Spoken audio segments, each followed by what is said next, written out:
इस सीरीज के अंदर हम स्टार्ट कर रहे हैं डीडीए पटवारी और जेएस से 2023 के लिए बेस्ट कंप्यूटर के एमसीक्यूज। और इस सीरीज के अंदर हम डीडीए के द्वारा पटवारी की एग्जामिनेशन के अंदर पूछे गए कंप्यूटर क्वेश्चन करने वाले हैं, जो कि वेरी वेरी इंपॉर्टेंट रहेंगे। साथ ही में दोस्तों, ये एग्ज़ाम टीसीएस कंडक्ट करवाने वाला है।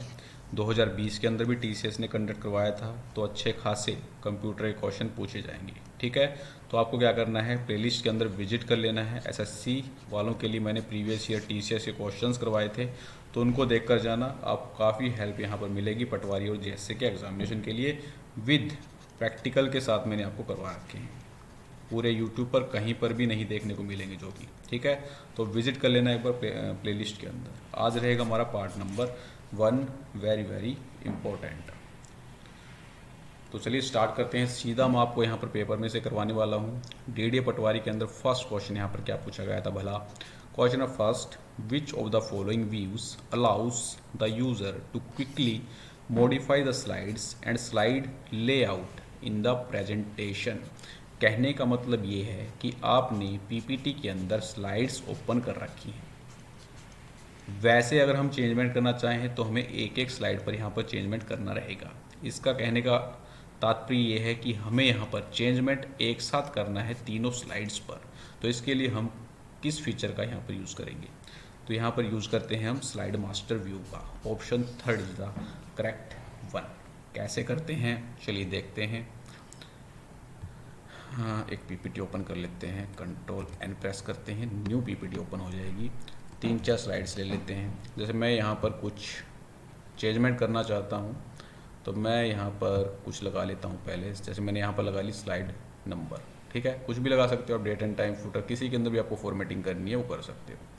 ठीक है, अप्लाई टू ऑल कर दिया मैंने यहाँ पर। तो यहाँ पर देखिए थर्ड स्लाइड आ गई, ये सेकंड स्लाइड आ गई, ये आ गई फर्स्ट स्लाइड। अब मैं यहाँ पर देखो कुछ चेंजमेंट करता हूँ। वैसे मैनुअली अगर हमें करना रहे तो हमें एक एक स्लाइड पर करना पड़ेगा यार। मैंने इसको रेड किया, बोल्ड किया और फॉन्ट साइज बढ़ाया। तो अब यहाँ पर देखो सेकंड स्लाइड पर वो फीचर अप्लाई नहीं हुए आपके, केवल फर्स्ट स्लाइड पर हुए हैं। तो इसके लिए हम क्या करेंगे, यहाँ पर स्लाइड मास्टर का यूज़ करने वाले हैं। ठीक है भाई, अब मैं जाता हूँ यहाँ पर व्यू टैब पर, स्लाइड मास्टर पर क्लिक करता हूँ। यहाँ पर आपको जो भी काम करना है वो इस मास्टर स्लाइड पर करना है, ताकि आपकी चेंजमेंट सभी स्लाइड्स पर हो। यहाँ पर आएगा हमारा स्लाइड नंबर, तो यहाँ पर हम चेंजमेंट करेंगे। बोल्ड कर देते हैं इसको, कलर कर देते हैं और फ़ॉन्ट साइज़ इंक्रीज़ कर देते हैं। अब यहाँ पर आपको जाना स्लाइड मास्टर के अंदर, क्लोज मास्टर व्यू पर क्लिक करोगे तो अब यहाँ पर देख पा रहे होगे सभी स्लाइड्स पर आपको चेंजमेंट यहाँ पर देखने को मिलेंगे। तो इस प्रकार से हम स्लाइड मास्टर का यूज़ करते हैं सभी स्लाइड्स पर एक साथ मॉडिफिकेशन के लिए। ठीक है, यहाँ पर आपको एक चीज़ देखने को मिलती है। मान लो दोस्तों आपने यहाँ पर हेडर लगा रखा है। वैसे तो आपको स्लाइड्स पर हेडर यहाँ पर शो नहीं होता है, फिर भी आप हेडर देखना चाहते हो तो आपको यहाँ पर सिंपली क्लिक करना होता है नोट्स पेज पर। अब आपको यहाँ पर जो भी हेडर आपने लगाया है वो दिख जाता है। ठीक है, पूरा ओवरव्यू आपको दिख जाएगा स्लाइड्स का। ठीक है, और बाय डिफ़ॉल्ट यहाँ पर जो आपकी स्लाइड्स रहती हैं वो नॉर्मल पर रहती हैं। नॉर्मल व्यू पर ये क्वेश्चन भी एग्जामिनर पूछ चुका है। ठीक है भाई, तो इस प्रकार से आपका होता है। चलिए नेक्स्ट चलते हैं क्वेश्चन पर। Question number second, which among the following printers provides high quality text and images for personal computer। इनमें से किस प्रकार के कंप्यूटर प्रोवाइड करते हैं हाई क्वालिटी के टेक्स्ट और इमेजेस। सबसे पहले दोस्तों आपको ये पता होना चाहिए प्रिंटर किस प्रकार की डिवाइस है। तो प्रिंटर आपकी एक क्या रहेगी, आउटपुट डिवाइस। एक क्वेश्चन पूछा जाता है प्रिंटर का रिजोल्यूशन किस में नापा जाता है। तो प्रिंटर का रिजोल्यूशन जो है ये आपका नापा जाता है डीपीआई के अंदर। डीपीआई फुल फॉर्म क्या है, डॉट्स पर इंच। स्पीड की बात करें तो स्पीड नापी जाती है पीपीएम के अंदर। पेजेस पर मिनट, या काफ़ी बार ऑप्शन के अंदर पेपर पर मिनट भी होता है। ठीक है, तो दोनों सही हैं, पेजेस पर मिनट या पेपर पर minute. Very very important point है, याद रखना है। अब नेक्स्ट यहाँ पर आता है हाईएस्ट क्वालिटी के टेक्स्ट और इमेजेस कौन फॉर्म करता है। तो ये आपका रहेगा simply laser printer. Easy question है। अब यहाँ पर हम देखेंगे कि प्रिंटर की टाइप्स कौन कौन सी होती हैं। तो प्रिंटर की दो टाइप होती हैं, एक होता है इम्पैक्ट प्रिंटर, एक होता है non impact printer. Impact printer के अंदर हैमर एक्शन आपको देखने को मिलेगा। हैमर जो रहता है वो पेपर पर जाकर टकराता है और फिर आपके क्या होते हैं, कैरेक्टर्स यहाँ पर प्रिंट होते हैं। ठीक है, लेकिन नॉन इम्पैक्ट प्रिंटर के अंदर आपको हैमरिंग एक्शन देखने को नहीं मिलता है। फर्दर इम्पैक्ट प्रिंटर दो प्रकार के होते हैं, कैरेक्टर प्रिंटर, एग्जाम्पल भी याद रखने हैं, एसएससी के अंदर पूछे गए थे कैरेक्टर प्रिंटर के इनमें से कौन से एग्जाम्पल हैं। तो कैरेक्टर के अंदर आपका आता है डेजी व्हील और dot matrix.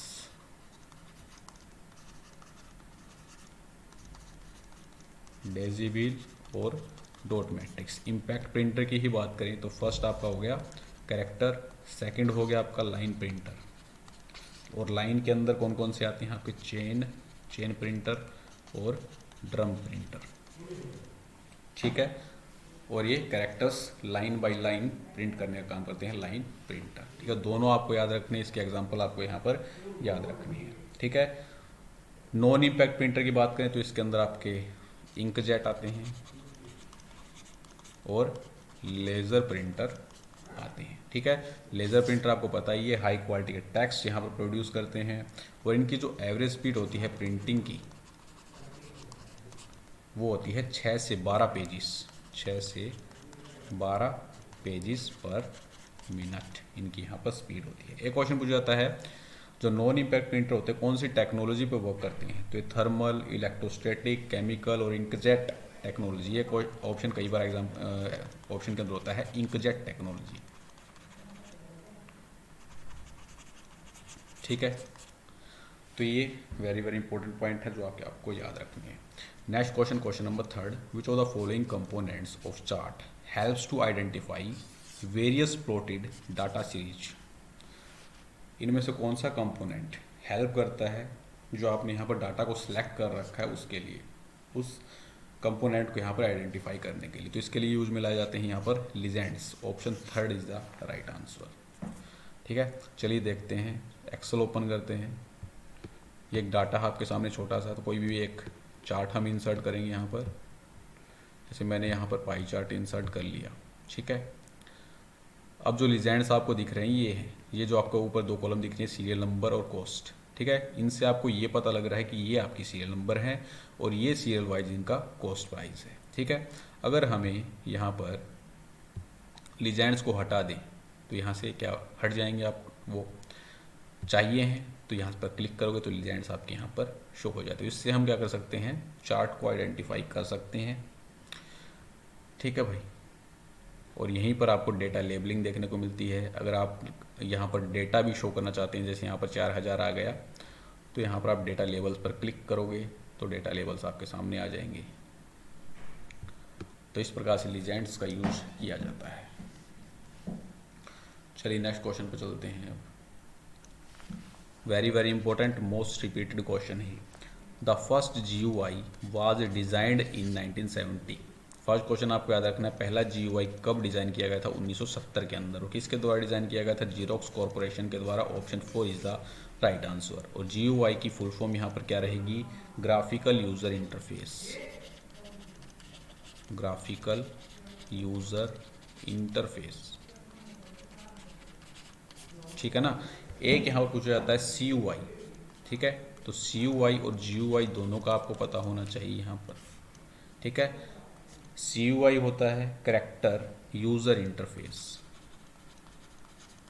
Character user interface. और GUI की तो फुल फॉर्म आपको पता ही है। यहाँ पर जो आपके मोबाइल फ़ोन्स हैं और मोबाइल फ़ोन के अंदर जो आपको आइकन्स यहाँ पर देखने को मिलते हैं, जो PC के अंदर देखने को मिलते हैं, वो with the help of GUI ही यहाँ पर देखने को मिलेगा।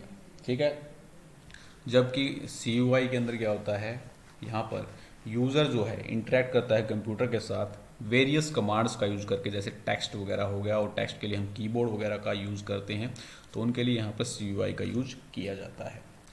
नेक्स्ट यहाँ पूछा जा सकता है, CUI हाई स्पीड के रहते हैं जबकि GUI इनकी स्पीड CUI कंपैरिजन के अंदर क्या होती है, कम रहेगी। ठीक है, तो आपको ये याद रखना है, पहला GUI 1970 के अंदर जीरो कॉरपोरेशन के द्वारा यहाँ पर डेवलप किया गया था।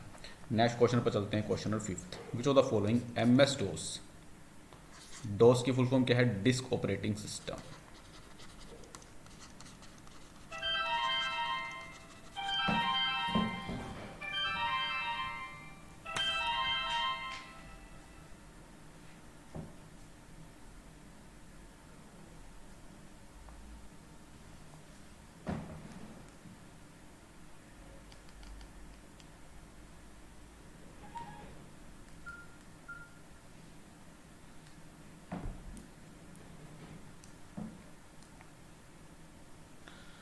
डिस्क ऑपरेटिंग सिस्टम होती है, is use to display the contents of text file. Text file के कंटेंट को डिस्प्ले करने के लिए एम एस डोस के अंदर कौन सी कमांड का यूज किया जाता है? तो इसके लिए यूज में लाई जाती है type command. Option 4 is the correct answer. ठीक है, टाइम कमांड की यहाँ पर बात करें तो करंट टाइम को डिस्प्ले करने के लिए यहाँ पर किसका यूज किया जाता है? टाइम कमांड का यूज किया जाता है। DIR कमांड ये भी बहुत पूछी जाती है। तो DIR कमांड क्या करती है? डिस्प्ले करती है information about files and directories. Display the information about files and directories. ठीक है, नेक्स्ट क्वेश्चन पर चलते हैं। क्वेश्चन नंबर 6 है यहाँ पर, lotus freelance graphics is an example of which software. Lotus freelance graphics किस प्रकार के सॉफ्टवेयर का एग्जाम्पल है? तो PPT की तरह ये होता है आपका presentation software. Option 3 is the right answer. Develop कब किया गया था क्वेश्चन पूछा जा सकता है। तो डेवलप किया गया था 1986 के अंदर।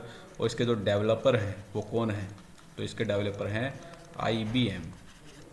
IBM के द्वारा डेवलप किया गया है, जिसे बोलते हैं हम IBM lotus freelance graphics, developed in 1986।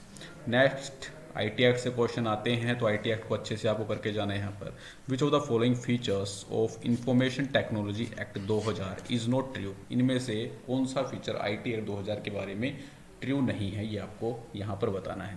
दोस्तों IT एक्ट को इनेक्ट कब किया गया था? तो इसे इनेक्ट किया गया था 9 जून 2000 को। ये कई बार क्वेश्चन एग्जाम के अंदर पूछ जाता है। एक क्वेश्चन पूछ जाता है IT एक्ट के अंदर कितने यहाँ पर सेक्शंस हैं? तो IT एक्ट के अंदर टोटल सेक्शंस रहेंगे 94 सेक्शंस, जिसके अंदर 13 आपके चैप्टर्स हैं और 4 अनुसूचियाँ हैं, यानी कि 4 शेड्यूल यहाँ पर आपको देखने को मिलती हैं। ठीक है, अब क्वेश्चन पर चलते हैं।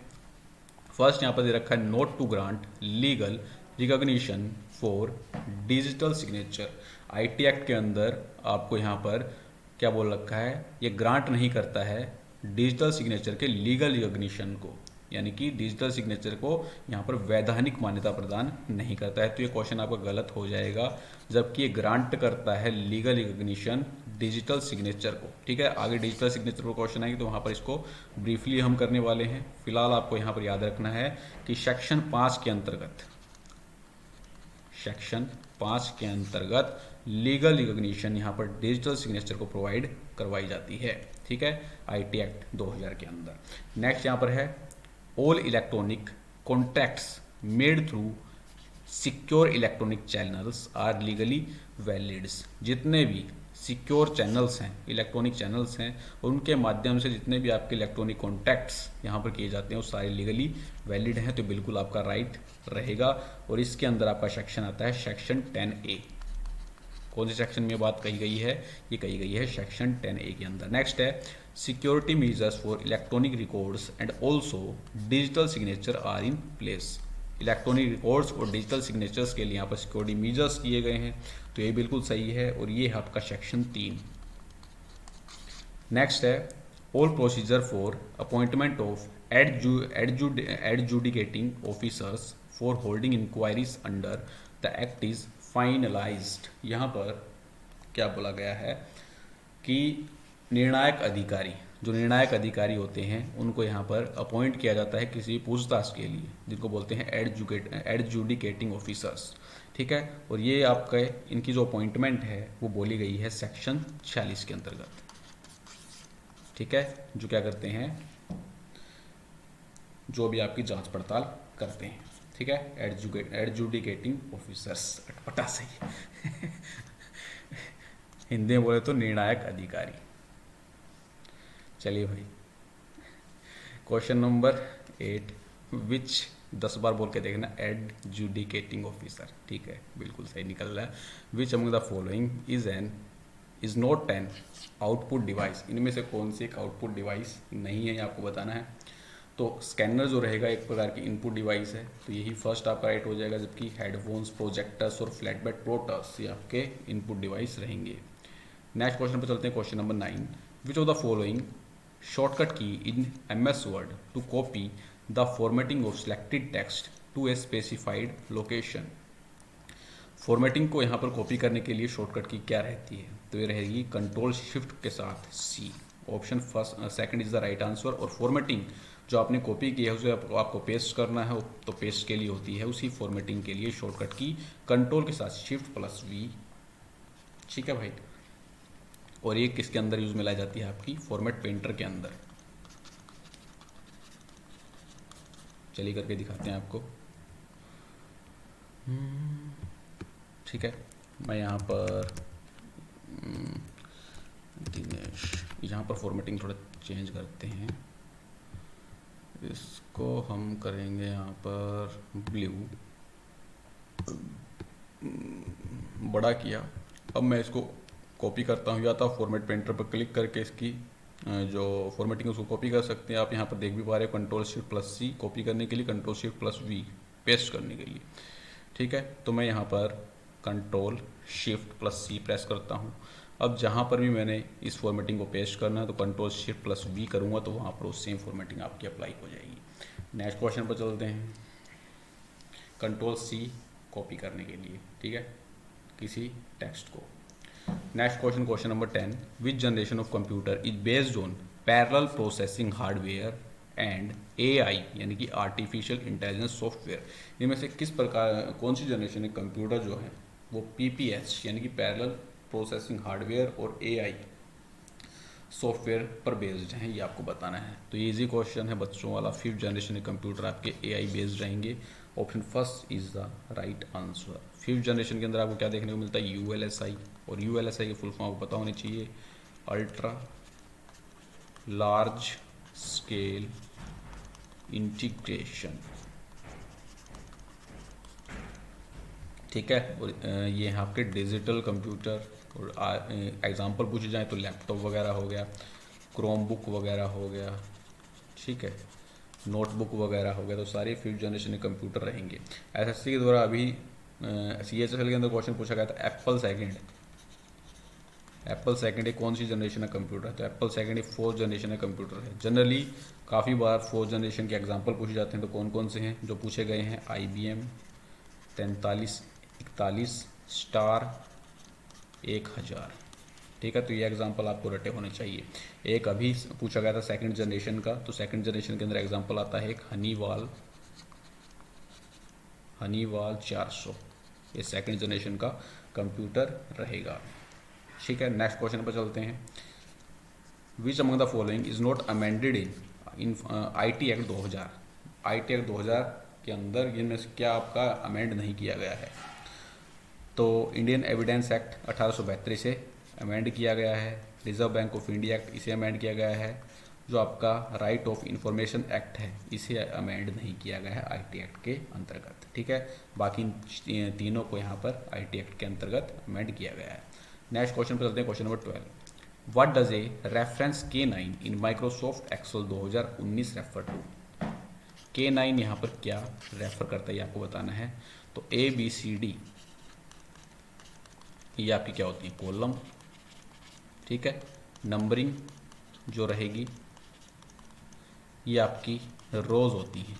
ठीक है, एग्जामिनर पूछ सकता है MS एक्सेल के अंदर टोटल नंबर ऑफ रोज कितनी होती है, तो MS एक्सेल के अंदर टोटल रोज रट लो इसको 10, 48, 576। कॉलम पूछी जाए तो यहाँ पर कॉलम रहेंगी 16, 384। कॉलम की विड्थ भी पूछी जा सकती है,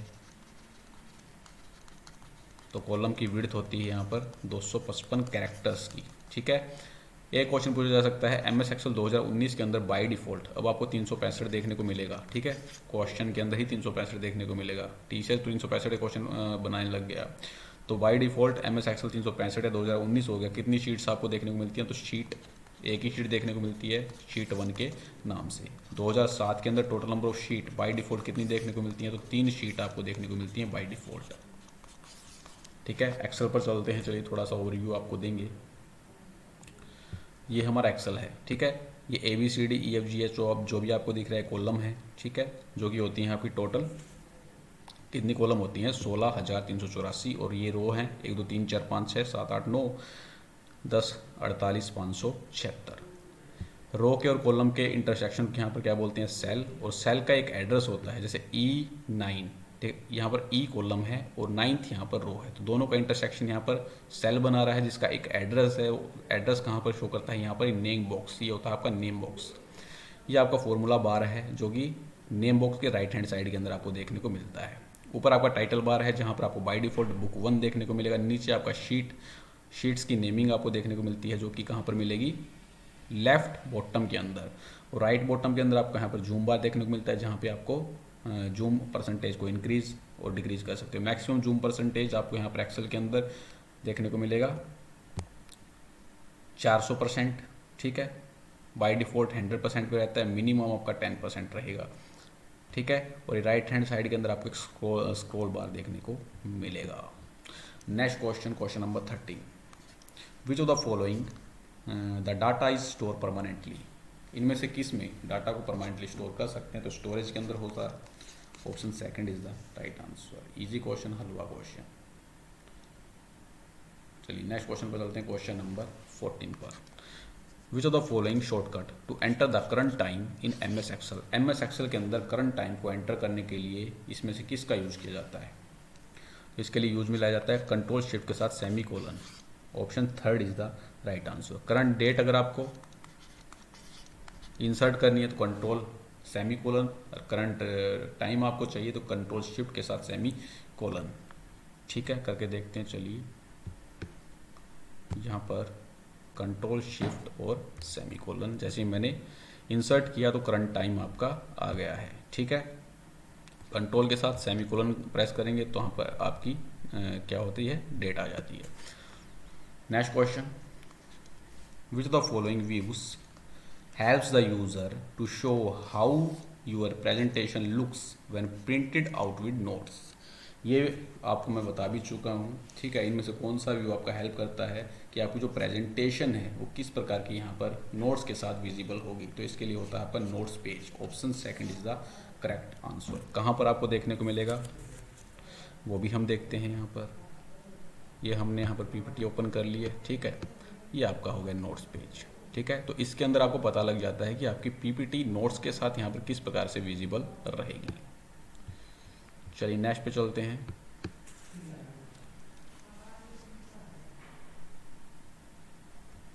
question number 16, which among the following is not a feature under review tab in MS word. इनमें से कौन सा फीचर रिव्यू टैब के अंतर्गत नहीं पाया जाता है, तो कंपेयर आपको देखने को मिलेगा, प्रोटेक्ट और प्रूफिंग, ये तीनों फीचर आपको देखने को मिलेंगे, जबकि इंडेक्स आपको यहाँ पर देखने को नहीं मिलेगा, ठीक है। MS वर्ड को ओपन करते हैं और रिव्यू टैब के अंदर हम दौरा करते हैं, तो ये रिव्यू टैब आपका आ गया है। तो सबसे पहले ही आपको प्रूफिंग टैब आपको देखने को मिलेगा। तो प्रूफिंग टैब के अंदर डिफरेंट फीचर्स हैं, स्पेल एंड ग्रामर। अगर आप टेक्स्ट के अंदर स्पेलिंग और ग्रामर चेक करना चाहते हैं तो आप स्पेल एंड ग्रामर पर क्लिक करोगे।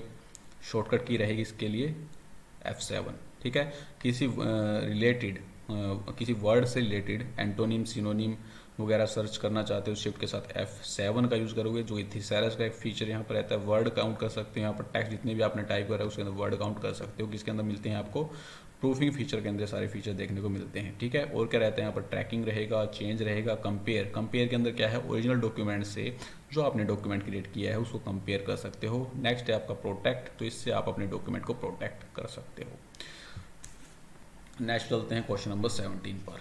विच ऑफ द फॉलोइंग शॉर्टकट की is used during the PPT presentation to go to a particular slide in MS PowerPoint। मान लो आपने प्रेजेंटेशन यहाँ पर चालू कर रखी है, ठीक है। अब आपने मान लो 2 1 2 3 स्लाइड्स ओपन कर रखी हैं, ठीक है, प्रेजेंटेशन के अंदर। अब आप मान लो तीसरी स्लाइड से हो, आपको जाना है फर्स्ट स्लाइड पर, तो आप क्या करोगे, पर्टिकुलर स्लाइड नंबर यानी कि 1 प्रेस करोगे, प्लस में उसके साथ क्या प्रेस करोगे, एंटर कर दोगे, तो आप यहाँ पर सीधा जंप कर जाओगे कौन सी स्लाइड पर, फर्स्ट स्लाइड पर, ठीक है। तो पर्टिकुलर स्लाइड नंबर प्लस में एंटर का यूज यहाँ पर करते हैं किसी पर्टिकुलर स्लाइड पर जाने के लिए ड्यूरिंग PPT प्रेजेंटेशन।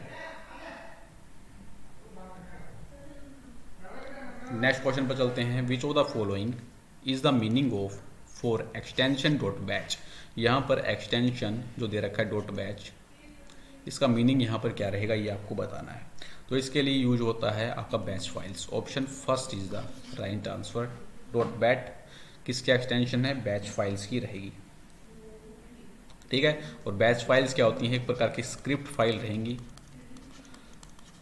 ठीक है, जिसके अंदर कमांड्स क्या रहेंगी, स्टोर होती हैं। कमांड स्टोर रहेंगी एक सीरियल ऑर्डर के अंदर। ठीक है, आपने वो देखी होगी चाइनीज़ लैंग्वेज टाइप से। ठीक है, तो उनको क्या बोलते हैं, बैच फाइल्स यहाँ पर बोलते हैं। चाइनीज़ लैंग्वेज नहीं होती, वो एक प्रकार की लैंग्वेज रहती है।